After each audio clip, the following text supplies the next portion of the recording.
Verse 10, it's kind of a play on words here in Greek, which I know you know the Greek, but he says, love one another with brotherly affection. Love one another. The word in here is Philadelphia. You know, we don't like the Eagles, but whatever. They got a good name. Philadelphia means, maybe you've heard this, it means the city of brotherly love. But then he tacks on this little thing with brotherly affection, Philostorge. You ever heard this at church? Well, you got to love them, but you don't got to like them. You ever hear that? This verse says that's absolutely wrong. This says that we're supposed to have like an affection for one another. The kind of this word would be used to describe like your favorite chair, like your favorite sweater, like a dog, a pet that you've had forever. Not a cat, because it just won't work there. Okay. And you're like, whoa. Are you saying I'm supposed to feel about my friend like I feel about my dog? Yeah, exactly. There's this warming of the heart when the people of God come together. You see, that's different than just by sheer will doing things for people that you don't necessarily get along with. You see, I promise you this, you start praying for your brothers and sisters that you don't necessarily have that warm affection for, and you watch what begins to happen to your affections for that people. And there's a big old difference between praying for and praying about. Do you know the difference? Yeah. Praying about is, God, please fix Ted, because I hate him. Praying for is legitimately asking God to bless him. And what begins to happen is, man, so often the things that we pray about, God doesn't change the situation. God changes us in the situation.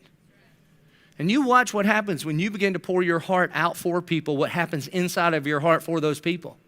And remember, every single one of these could start with, by the mercies of God, love one another with brotherly affection. You don't think you get on God's nerves? You ask him the same dumb questions over and over and over. Think about the questions you ask God. He literally sent us a book. You don't even read it, but I'm going to ask you some questions. If you were God, you know how aggravated with you would be? I'm telling you, if Jesus was not the propitiation for our sin, we would all be in trouble. And yet in the scriptures, think about how patient, by the mercies of God, how patient is God with you. I mean, do you ever screw up in the same area over and over and over and over, and yet want to strangle your kids, figuratively speaking sometimes, because you got to tell them over and over and over and over? By the mercies of God. By the mercies of God. Love one another with a brotherly affection. Yeah, God will say things like this. In prayer, God says, ask me that again, and ask me that again, and ask me that again. Like a father with incredible patience toward his aggravating children. He says, just ask me that again. If I say those words in my house, it gets quiet for like a half hour. Ask me that again. That's how that goes.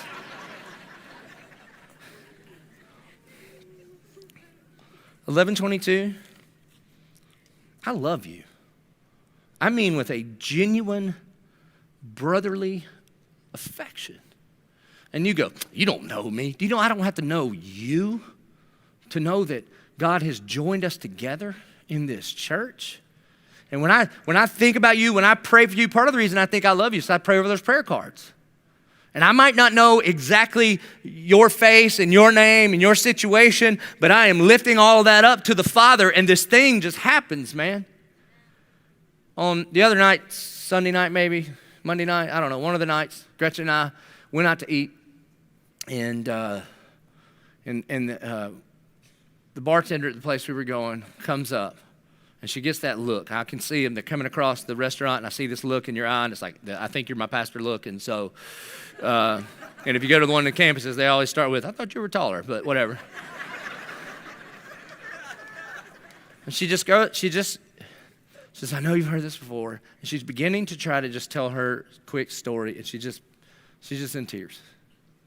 She's just in tears. I've never met this person before in my life. And I thought, in this moment, Gretchen and I have a brotherly affection for this family member in the church of 1122. And I have never seen you before that I know of, but I'm telling you, God has joined us together under the gospel. And please share your story. You see, that's what God has called us into, that we would love one another with brotherly affection. And here's how this plays out. How do you do that? He says, outdo one another in showing honor. Outdo one another in showing honor. The gospel demands that you and I compete against one another. And the game that we are trying to play is that you and I are trying to out-honor one another. And I'm going to tell you, our culture has traded honor for cynicism. And we are worse for it. I mean, social media, it's just nothing but sarcasm and ridicule and cutting people down. And honestly, man, there's no such thing as news anymore. There isn't. You just watch the one that are against the things that you were against to make you feel better about you. And it's all just fueled by dollars. The people that run the news organizations aren't even necessarily politically affiliated with what they pump out on their news organizations. They just know that's how they make the most money. And we cling to it as if they're telling us the truth, and they really aren't. It's just ridicule and cynicism. And I'm telling you, in my generation and younger, we are worse for it. We have traded honor for cynicism, and it's killing us. We have replaced sarcasm. That has replaced saluting. And yet, man, people bow up. It's my right. It's my opinion. And it's true. Yeah, it just makes you look small and weak and insecure. That's what it does. People are like, yeah. But how can I honor that person? How can I honor that man? How can I honor that woman? They are not respectable. And you're calling me to honor them? Well, you see, there's a big difference between honor and respect. Respect is earned and honor is given. We're going to talk about this a lot next week. Peter says we should honor everyone. And then he's going to go on to talk about honoring the government in a government that was burning Christians. Let that rattle around in your head for a minute. And so I dare you to start playing the honor game. I dare you to start trying to outdo one another with honor. And don't start with somebody on television you'll never meet. Start in your home. Try to out-honor your spouse. Try to out-honor your kids. And then the moment you begin to, well, I'll honor them when they honor me, by the mercies of God. What if that's how Jesus treated us? All right. As soon as you're perfect, I'll come and die for you. Do you see why every single one of these start with the gospel? By the mercies of God. Out-honor one another. And I'm telling you, if you're in my generation or young, I'm 44, so the 45 and under crowd. This is why you better be hanging out with some people with the gray hair and up crowd. Well, I got a lot of gray hair too, so like the more than me, you know.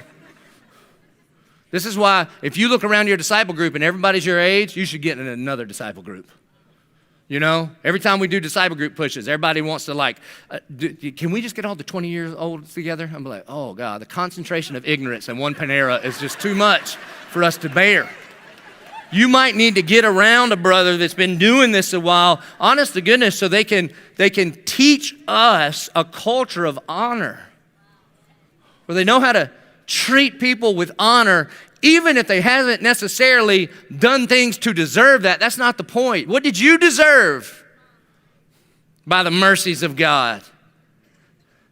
Did you deserve to be honored? And yet God, Jesus, leaves his place of honor and dies on a cross for you and me. And he says to us, all right, game on. You know why we don't honor? Because we're honor pigs. And we want it for ourselves. I mean, it's the reason, you know, our generation created the selfie. Do you know how ridiculous that is? The selfie. By the way, some of you don't even take it right. When you're taking a selfie, all right, by the way, ladies, too high. Nobody needs that.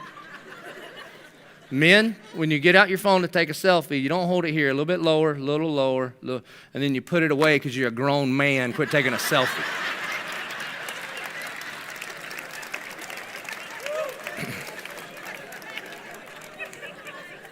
All right, y'all slow me down. That's not on my time. We're going to start stoppage time here at 11:22 when I get to the end of the sermon.